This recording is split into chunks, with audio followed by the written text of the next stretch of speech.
Hello and welcome back to the Nasty Metal Production here at YouTube, and welcome to another album of the week. This is episode number 180. Yes, we are already up to 180 and soon we'll be up to about 200. So, not only is this the final Metaltober 2022 themed album of the week episode, this is also the final Metaltober 2022 themed video in general, until I bring this thing back next year for 2023. So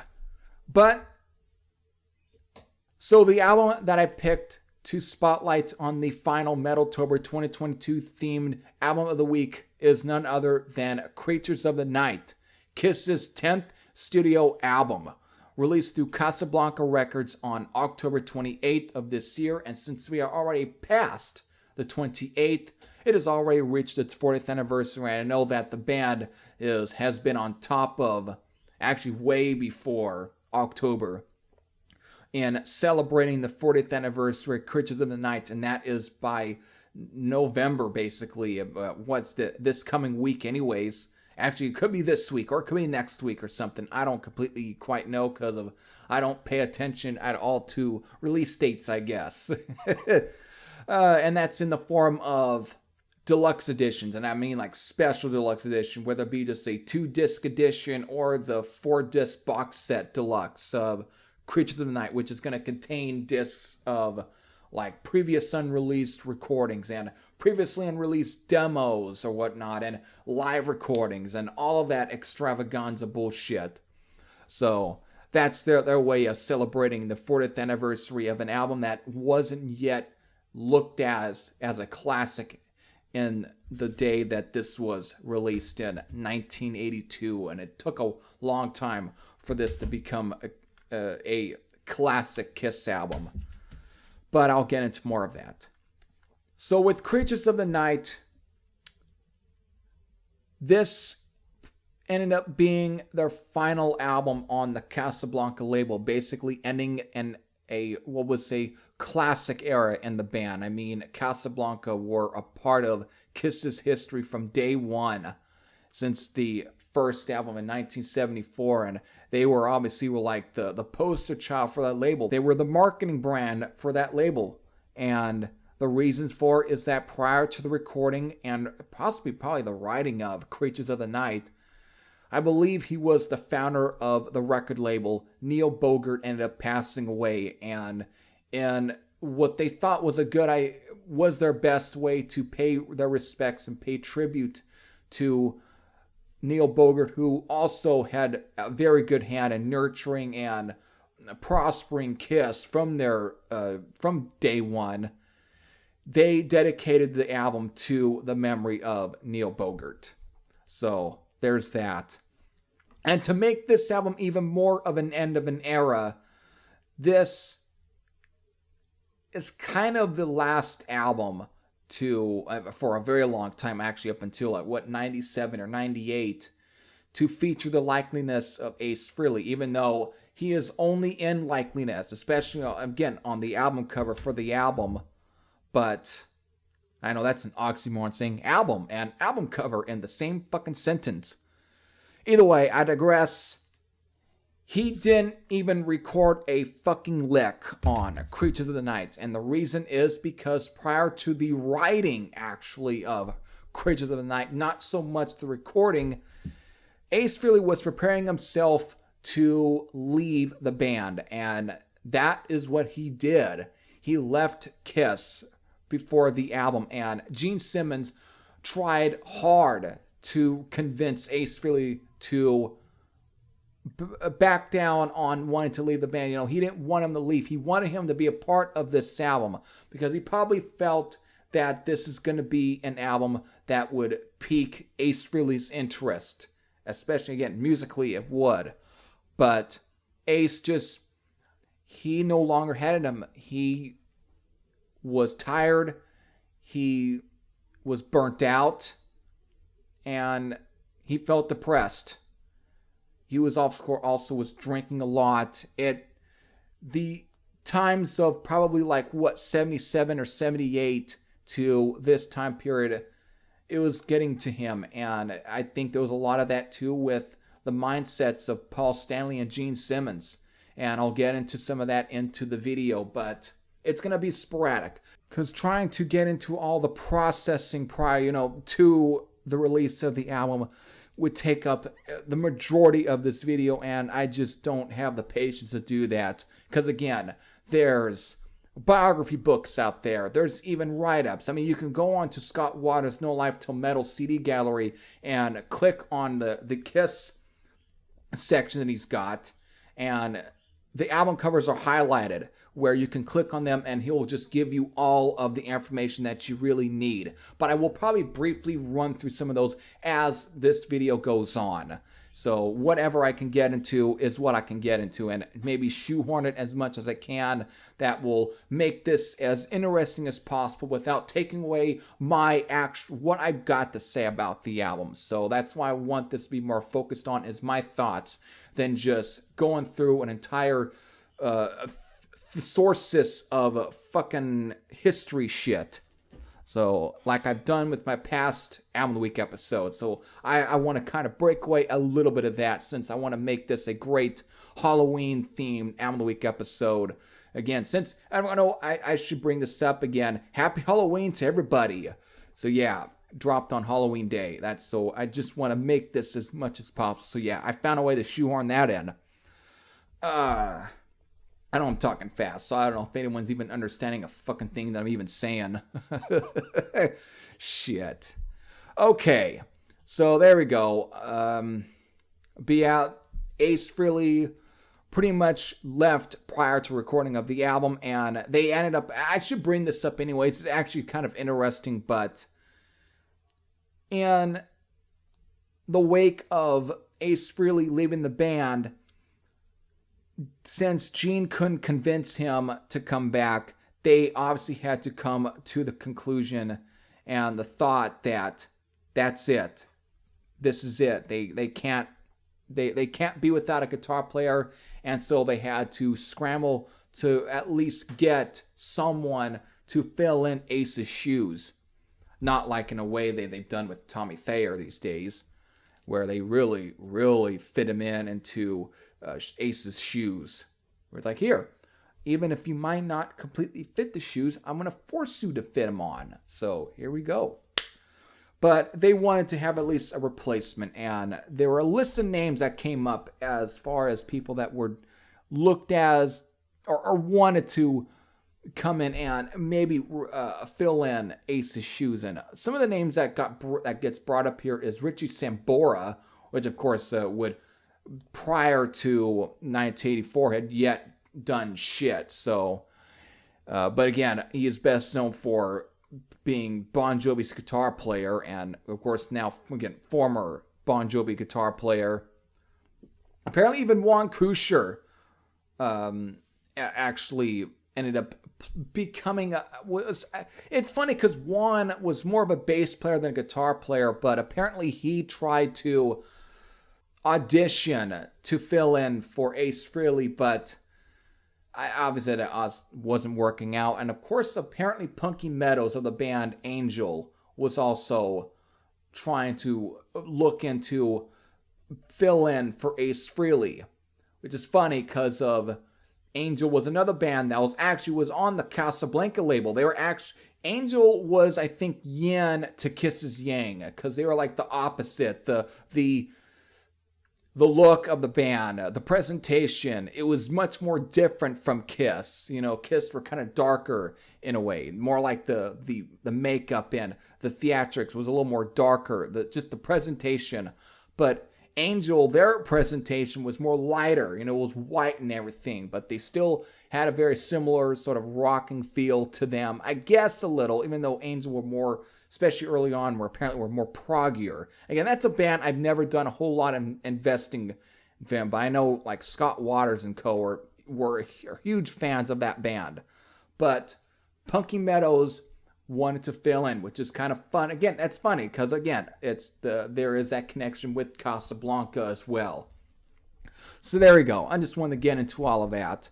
And of course, The main guitar player that did become the replacement for Ace Frehley was, of course, none other than Vinnie Vincent, who was mostly kind of brought in as more of a session player, but he really ended up filling in the shoes for Ace Frehley there. Obviously, he was very impressive to Paul Stanley and Gene Simmons, so they liked him.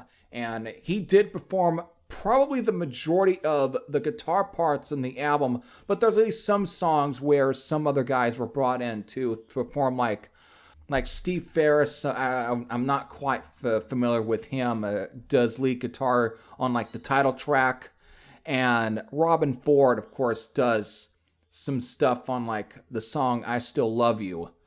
And of course, again, Vinny. And apparently there's still some other ones that got brought in too that I've heard. And there's not a whole lot that verifies a whole lot of this, but it's been kind of been noted here and there that guys like Bob Kulick, again, who I think had done a lot of stuff with Kiss for a long time. And I think he recently passed away, I believe. I think he recently passed away, but he had been doing stuff with Kiss since during the late 70s, actually. Especially beginning with the studio tracks for the Kiss Alive 2 album.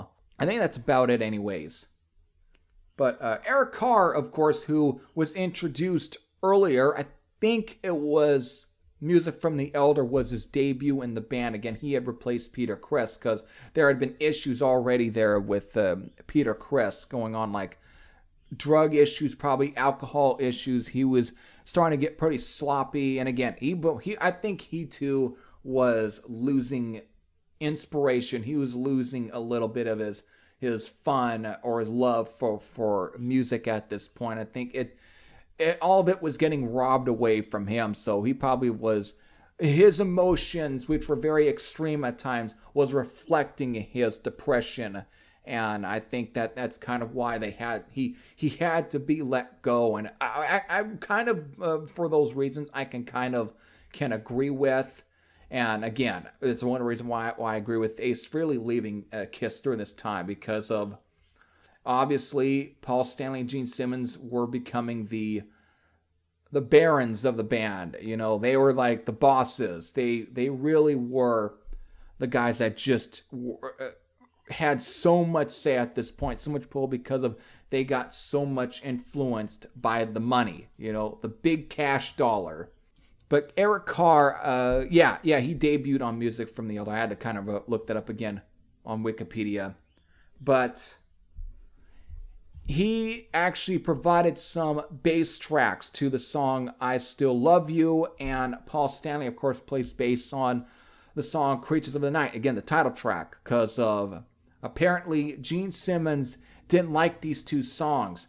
And apparently in the book titled Black Diamond, once Gene had found out that Paul hated I Love It Loud, the two compromised and put both tracks on the album. So that was a way to compromise around it then. Fine, if you don't like this, I'm not going to play on your fucking song. Then all right, then I won't play on your song then. So we'll do something else.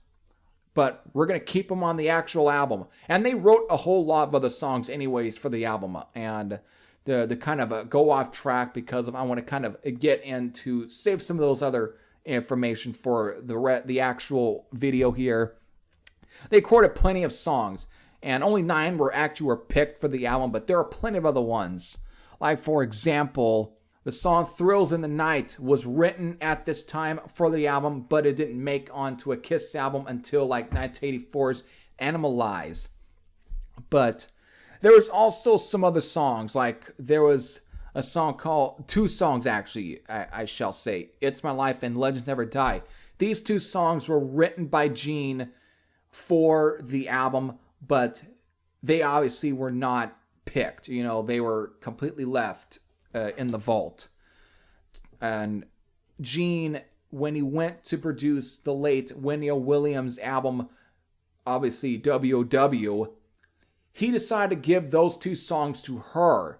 So that's what ended up happening. And it's kind of a similar situation that happened with another song that Eric Carr actually had a hand in co-writing.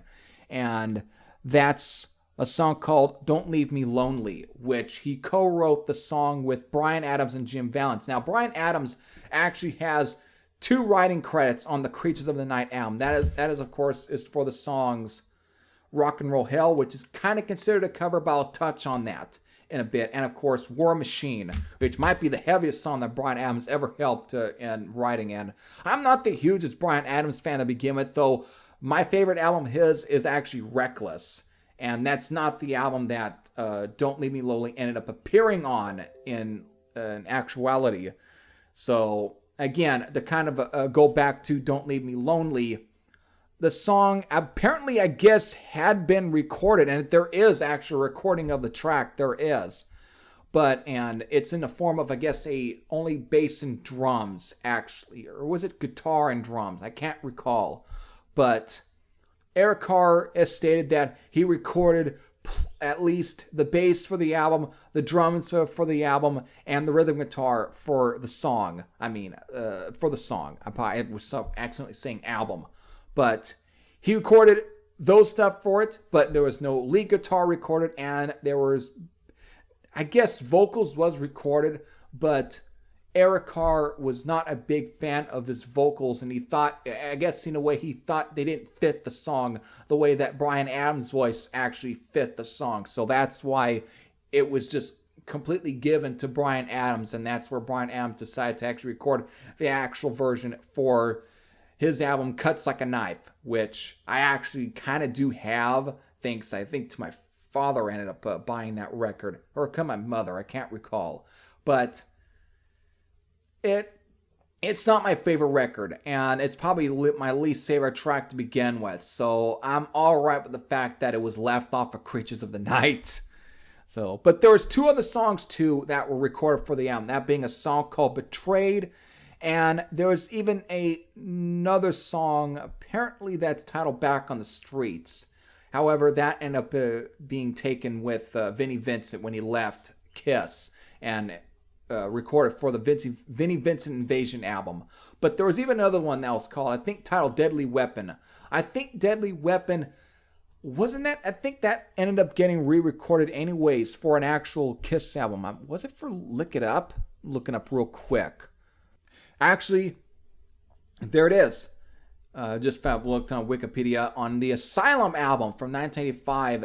A song called Love's a Deadly Weapon, which I'm wondering is the track that Deadly Weapon on the deluxe editions for Creatures of the Night, that is a demo version, is. I'm wondering if that's a early version of Love's a Deadly Weapon. But I know that the song Betrayed, which had been noted, had been a song that was recorded and written for Creatures of the Night, had finally got released, even though it's actually an outtake more than an actual demo, even though it is, but it's more of an outtake. But it exists, and the band had released the track as a way to kind of just to go along with the news of these deluxe editions coming out in November for the 40th anniversary of Creatures of the Night. And it is a total outtake. Betrayed is a total outtake. You can tell that Paul Stanley didn't really fully come up with lyrics for the song. The only thing you can tell that had been coming up with is the chorus. The rest is was fully recorded. Like, it seemed to have been a work in progress, but they just didn't finish it all the way. And I mean, it's almost tough to get through because I love the riffs of the song. It's cool, but Paul Stanley's gibberish singing because he didn't come up with any sort of real lyrics for the song yet. It just sounds so off-putting, and it's kind of sad. And I understand why they left it in the vault, because it just was not fully developed, and I wish it might have just stayed in the vault, and they should have just found a way on probably re-recording the song for an actual album. Of all the songs that they had came up over the years that for their brand new albums or whatever, why in the fuck did they not decide to just take Betrayed and actually finish that song instead of just doing what they did? I know people get mad when bands do that. They got mad at Van Halen for A Different Kind of Truth and be like, oh, you just reused or you just recycled demo song that you written back in the day. You just gotta get lazy. Ugh. But if the new stuff they're coming up with isn't as good, what's the problem with just recycling stuff that have been left in the vaults like unreleased stuff or outtakes that obviously weren't completely finished. What's the problem in finally actually finishing that up? I see no problem with it, because they're better than half the new stuff you probably are coming up with, you fucking morons. So I think that they probably should have just best left that outtake of Betrayed and left in the vault, because of it's almost kind of tough to get through because of the fact that it's just Paul just singing gibberish. And then when it gets to the chorus, like, oh yeah, we have an actual fucking chorus here. Fuck you. So there you go. But those at least are tracks that were written for the album that obviously got left on the cutting room floor and just stuffed away in the vaults. But eventually, only 9 songs were picked for the album, and that's what ends up getting released to the public, is these 9 tracks. And now to finally get into Creatures of the Night. Again, produced by Michael James Jackson, who I don't know if I've ever mentioned yet, but he is the producer for the album, and I best know him for producing Armored Saint's very first album. So there we go. That's cool. I probably should say that I probably was not so much familiar with his name, but I've been familiar with the sound for a very long time, way before I got to hear the very first Armored Saint album. But still, nowadays, I kind of associate him with the first Armored Saint album.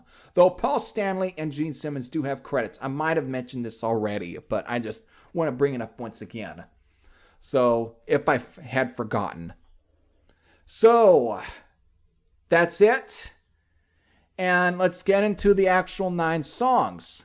Now, again, these 9 songs, of course, it all clocks in at the length of 38 minutes and 47 seconds. Again, the 9 songs, of course, beginning with the title track, Saint and Sinner, Keep Me Coming, Rock and Roll Hell, Danger, I Love It Loud, I Still Love You, Killer, and War Machine. And there it is. I guess it's finally time to get into my personal thoughts on this album and me just reminiscing on Creatures of the Night. Now, it's finally time that I can now bring up this story, because I almost was going to make this a story as part of the most recent Nasty Metal podcast episode, that being episode number 29. But as I stated in that video, that I think before I went even further, I stopped myself and said I might as well leave these thoughts for my Album of the Week episode, and here we are again for Creatures of the Night. So this fits in with Halloween, because it would be October of 2008. And I was still living in the trailer in the RV park up in Susanville, California. And it had been, a year since I had been up there. And during those days, I was finding things to keep myself occupied. And I've stated plenty of times that that's when I really got more and more into discovering newer stuff that may have not been heard of. And since YouTube was still very popular, I started going to YouTube. And since a lot of people during this period were uploading songs on the YouTube, entire albums actually, but they were going by songs than just doing a full upload during these days, because of I guess there were restrictions during this time period in this status of YouTube. But this was my way of actually listening to the album was on YouTube. And I know that probably was a very cheating thing to do, but at the time I was doing things to keep myself entertained. So I decided one night, fuck it, I'm going to go onto YouTube and I'm going to see, since I was finding uploads for the first 2 Dokken albums and Twisted Sister, Stay Hungry and all of that, I was kind of, you know what, I want to check out this particular album, because at the time, I kind of was very much into Kiss. I'll tell you that, I was definitely into Kiss. Because, I've told the story that I once dressed up as Paul Stanley for Halloween, actually. Because, it was him and Gene that were close to being one of my favorites, even though I liked Ace's look to begin with. Again, that was just my personal headspace during when I was into Kiss. But I just loved the music to begin with. And I loved the album cover for, of course, Dressed to Kill. And obviously, Paul's makeup, I think, was a little more easier to do than probably Ace's or Gene, whatever, So I was trying to make it easy for at least my mother, but I wanted to dress up as Paul via the Dress to Kill era album cover, the suit and everything, and that's what I did for one Halloween. So again, at this point, I had been familiar with most of the 70s stuff, for the most part, actually, the first three and Destroyer.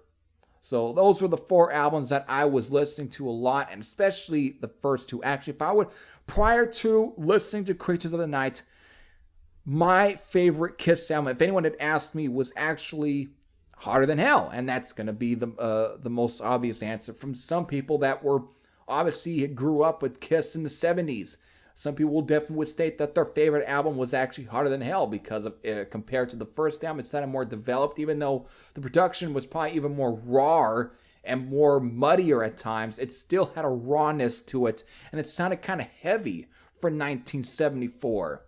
So that would be some people's favorite album. So it's kind of an obvious album, and I just gravitated towards that one. Then really like the first album, and especially in Dress to Kill, because it took me years to wrap my head around Dress to Kill because of how thin and very trebly it sounded, and it was just because of the recording, and it just sounded so brittle at times. But now I can appreciate the album for what it is.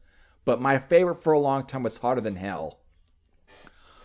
So I was really into that, as my brush with the 80s stuff would be the Via compilations. And again, my first real good exposure to listening to any of the songs was when my brother had when BMG were doing their special, I think their online thing where you can order music, and it was via, if you had your BMG membership, whatever, the BMG club, I think they called it. My brother had bought a copy of, I think it was the very best of Kiss, and it was kind of a streamlined comp, but it was my introduction to hearing any other songs of Kiss. And my brush with this album was via the song I Love It Loud, and I thought it was a cool fucking song. It had a nice riff to it, and I thought it was cool. And so I thought it was great, and I never got to hear the record, even though my dad had a copy of Creatures of the Night, and that's how I first ever held a copy of Creatures of the Night, was an original Casablanca Records pressing of it that my dad had, and it was in pristine shape. That's now gone. It's disappeared. When we were moving stuff out of the old condo, somehow I think someone stole that record. I think one of his friends, whatever, must have stole it. I don't want to try and make any, I'm not naming any names, so it's nameless. I'm trying to be as professional as I can. I don't want to just start accusing anybody of stealing, but obviously it's gone. It was I took out I helped out taking all the records from that house, so I don't know where the hell that original pressing had went, but so that's why I've never really listened to this album on record. It was only on CD because of he had a copy once, it's now gone, and it's been gone for 15 years now. So there you go. But I just loved the artwork, and I was just like wondering, how does this album really sound? How do some of these songs sound? I want to know what these songs sound like. So in October of 2008, I decided, you know what? I'm going to go on to YouTube here, and I'm going to finally listen to Creatures of the Night and see if it's worth for me actually getting on, physically. Sure enough, my opinion was, call me amazed.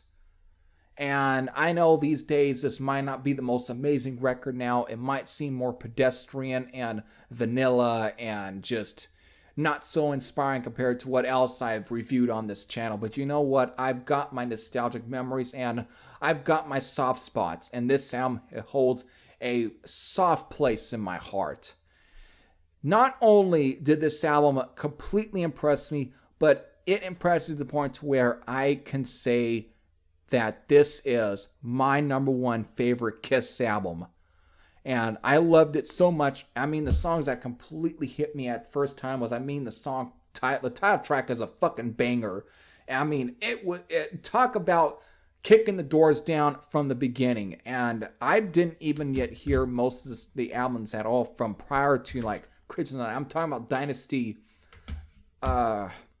Unmasked, and Music from the Elder. I never heard most of the stuff off those albums to begin with. I mean, I might have heard some songs, and I kind of was beginning to be aware of the direction that they took after Love Gun, especially after the solo albums from '78, the direction they were taking.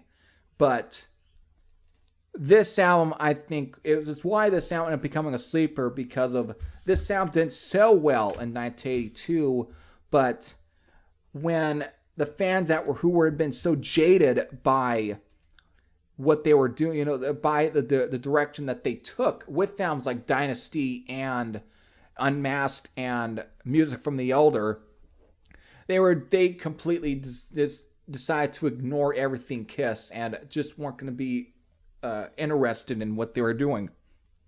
Which is one of the many reasons why that put a damper on Ace Frehley and why it irritated him with Paul Stanley and Gene Simmons, because this was the album that Ace wanted from Kiss. This was the album he wanted them to make. And that's part of the reason why Gene Simmons was trying very hard to convince Ace Frehley to give second thoughts on leaving the band and possibly see about just please come back because of this. I'm finally doing the album that you want. This is the album that you want. This is the album that you are obviously or so convinced that's going to get us our audience back, which in hindsight was obviously going to be true. And guess what?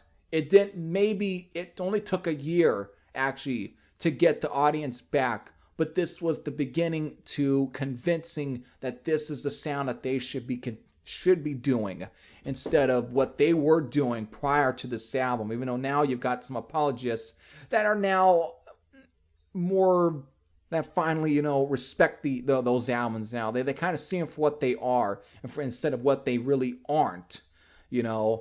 But it took a while for people to kind of slowly get into Kiss again, and this was the album that was kind of doing it.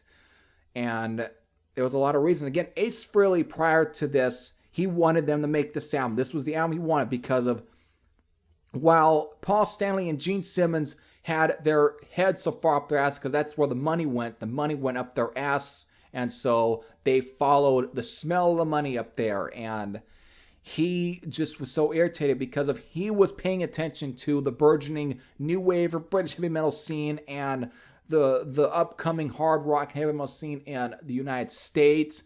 He was paying attention to all of that.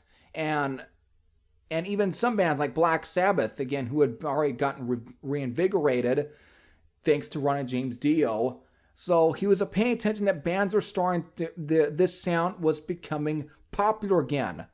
And he knew exactly that they should jump onto this because he felt like no other band did the hard rock genre style better than them. I mean, AC/DC was also getting really big at this time as well.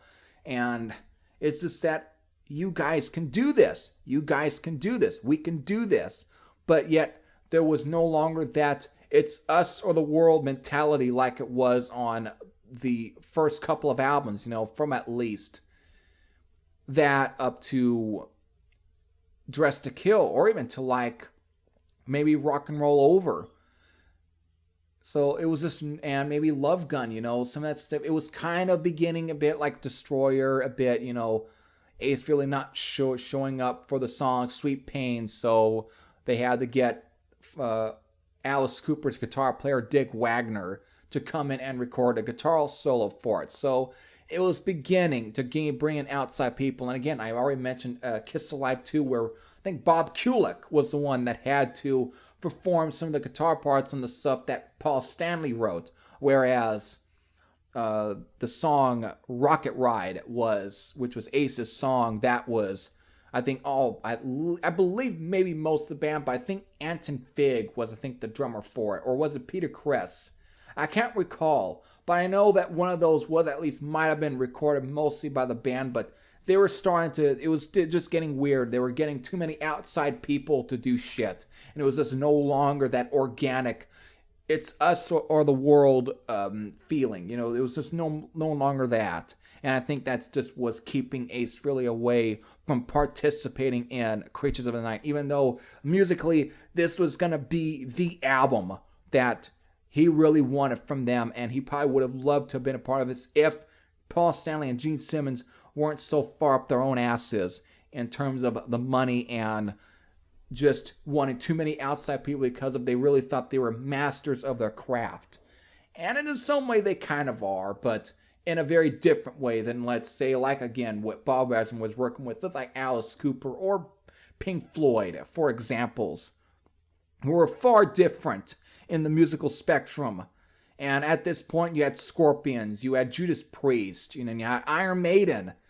There were starting to kind of surpass Kiss in terms of style, but this was the album that was going to try and get them in line with those bands that can gain back the hard rock and heavy metal fan base that they drove away in the first place. This was the album that was finally going to get them back, especially after the flop that was Music from the Elder, which Gene Simmons must have been doing a lot of times, I guess, spending time actually probably at the bar with Dennis DeYoung or something, since he probably wanted to beat Dennis DeYoung to the punch before he did Kilroy Was Here.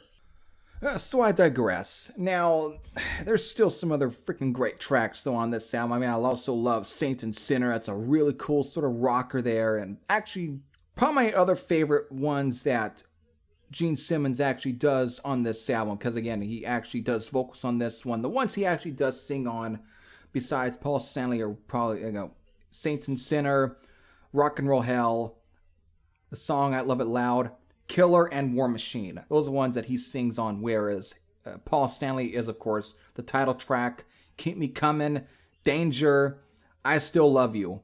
And that's it. Those are the songs that he does. So that's kind of 1, 2, 3, 4. So 4 songs, whereas Gene gets 5 songs on this one. Only 5.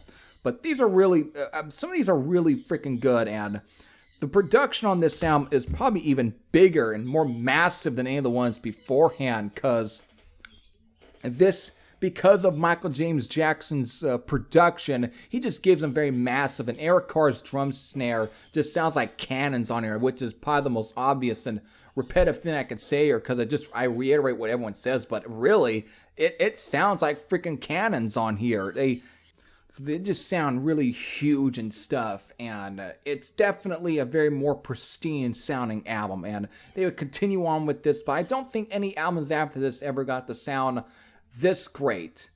They kind of wanted to do more raw kind of stuff, I guess, afterwards, but it just kind of loses a bit of what kind of gave Creatures of the Night its own atmosphere, its own feel, and they kind of lost, I think, the appeal. And I know there are some people that do like albums like Lick It Up, Animalize, and possibly Asylum, and I know there's some that probably do appreciate Hot in the Shade and Crazy Nights, but nothing to me has ever come close to matching the quality of Creatures of the Night. To me, this is like the best of the 80s, in my opinion.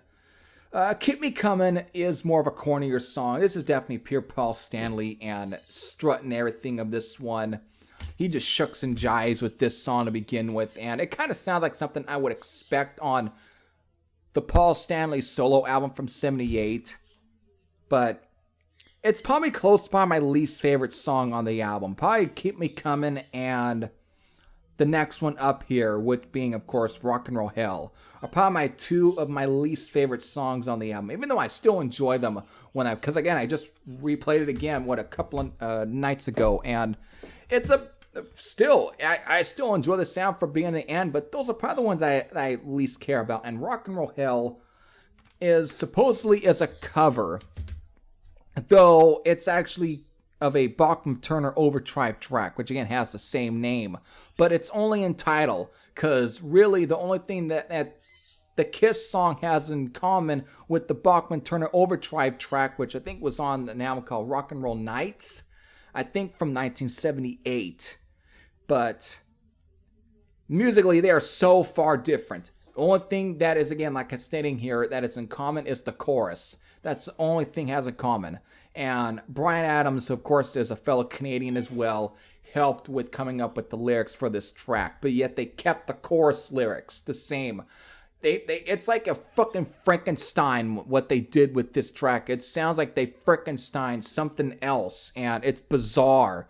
I'm surprised that Bachman Turner Overdrive didn't take the guys into court and then slap a lawsuit, Like, I mean, like what Spirit did to Iron Maiden for Hallowed Be Thy Name, or even, I think they did this something similar too with Led Zeppelin over like one of their songs. I think especially Stairway to Heaven. I'm surprised since those bands obviously took like Led Zeppelin and Kiss, and Iron Maiden to court.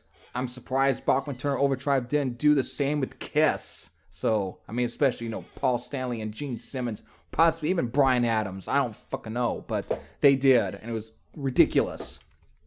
Still, it's an okay rocker. It sounds like it could be a Bachman Turner Overdrive track. Probably the hard rockers from them. But it's probably still one of my least favorite songs on here. But the minute you get into like Danger, then the album is completely solid and very consistent from there on in terms of the songs. Because of Danger might be one of my personal favorites, and it's a criminally underrated song. This is a pure deep cut.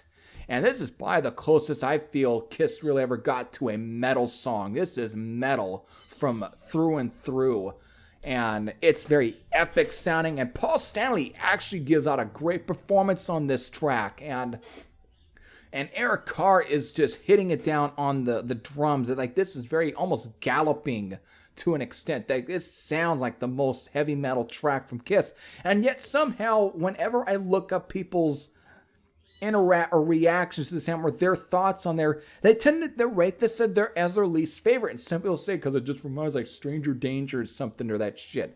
I'm like, because the chorus part sounds like that, I don't completely agree with it, because to me the lyrics for this track seems more like obviously maybe Paul Stanley's sexual fantasies, whatever. Like, I just want danger and all that. I want you to whip me and shit.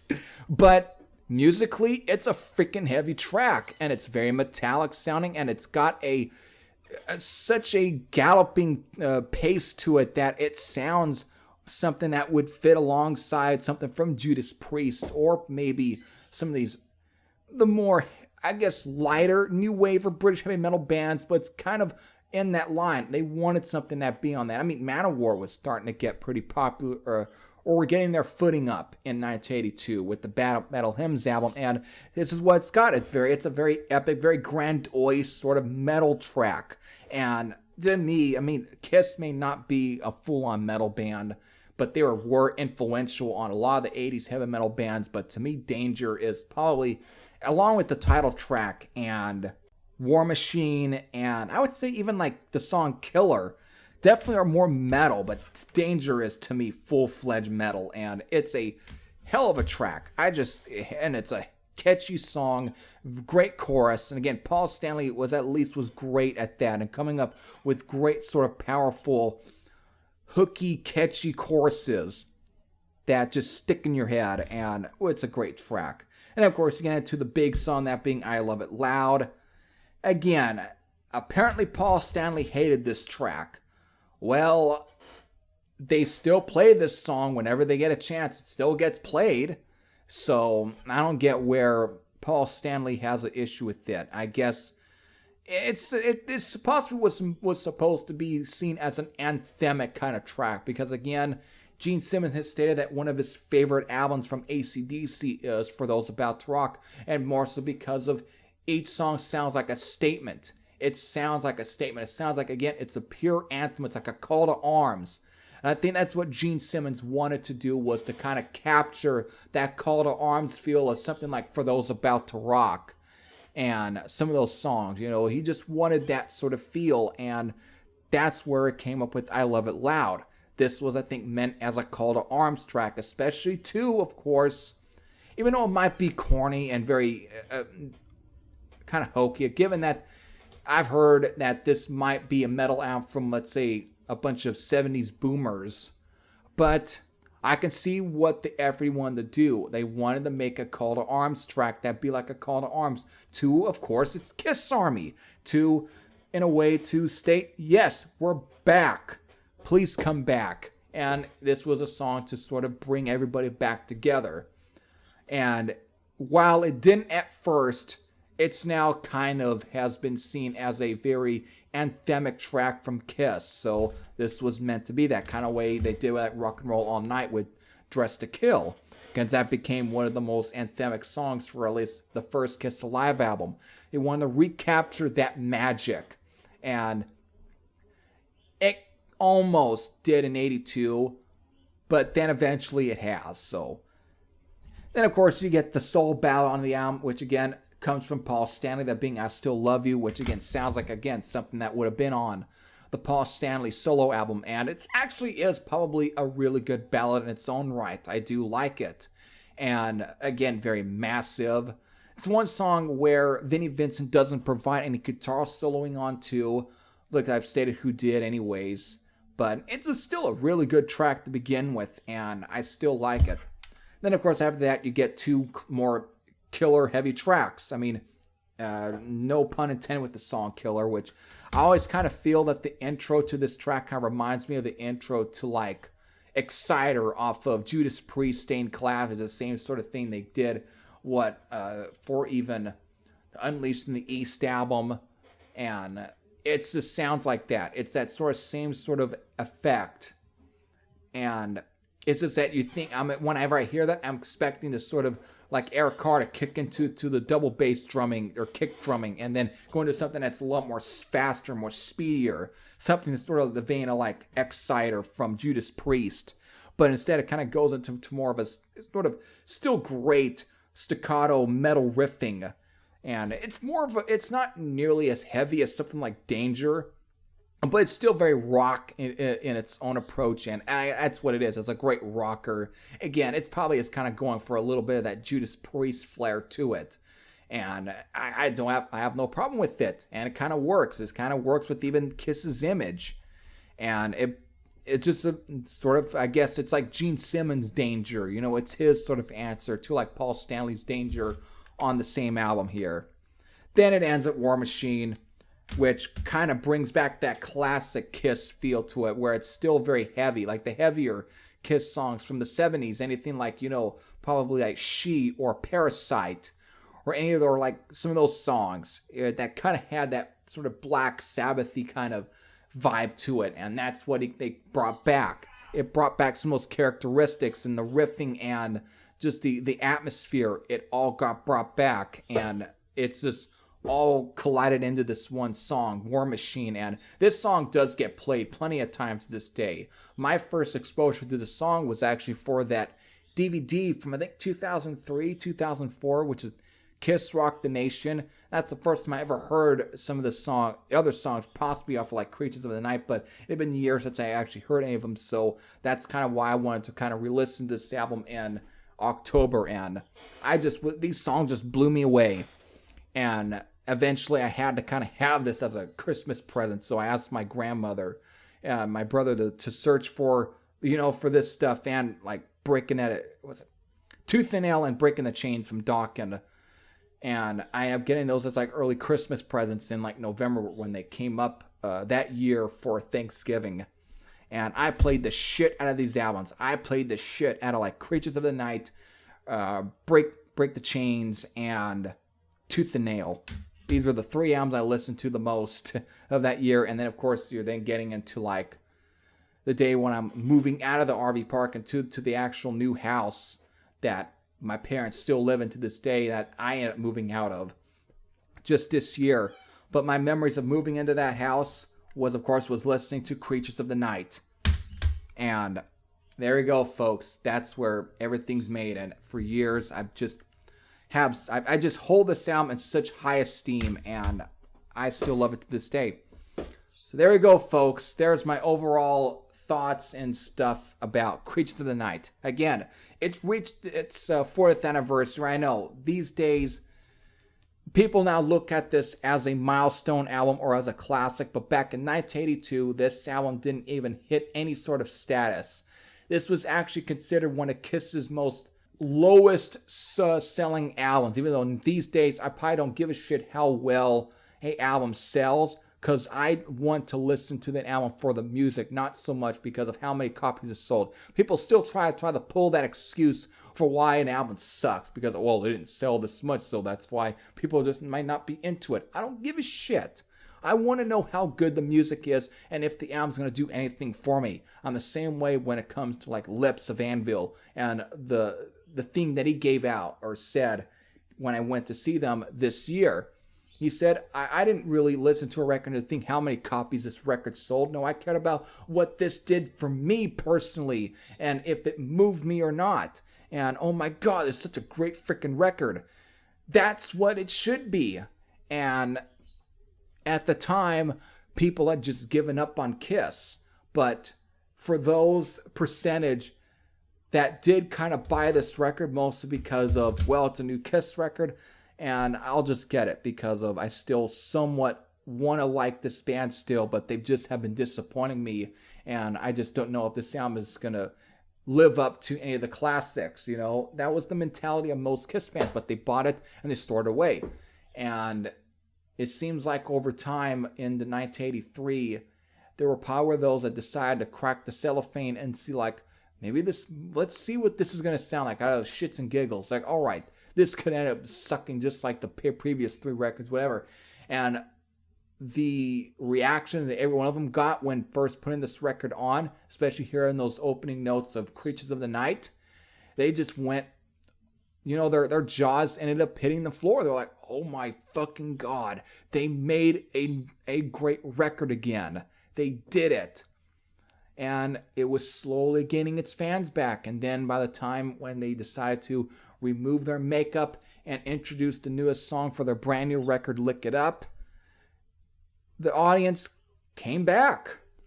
It came back, and it was because of the reactions towards the Lick It Up album is when people started to go back and start to give this album its due. So that was it. It was because of the sales for Lick It Up is where this ended up, why this album has now gained a status now. And it was all because of Lick It Up and everything. And so everyone had to go back and recheck out this album. So that's where I'm going to leave it now. And that's it. So with that, I know for all of those that probably have any sort of memories about Creatures of the Night, you can all leave them in the comment section below, whether they be positive or negative. Leave them there. So with that, all I'm going to say is, that's it. Hope all of you enjoyed. This is Terry Thrasher saying I'm out. And I'll see you all later. Take care, everyone.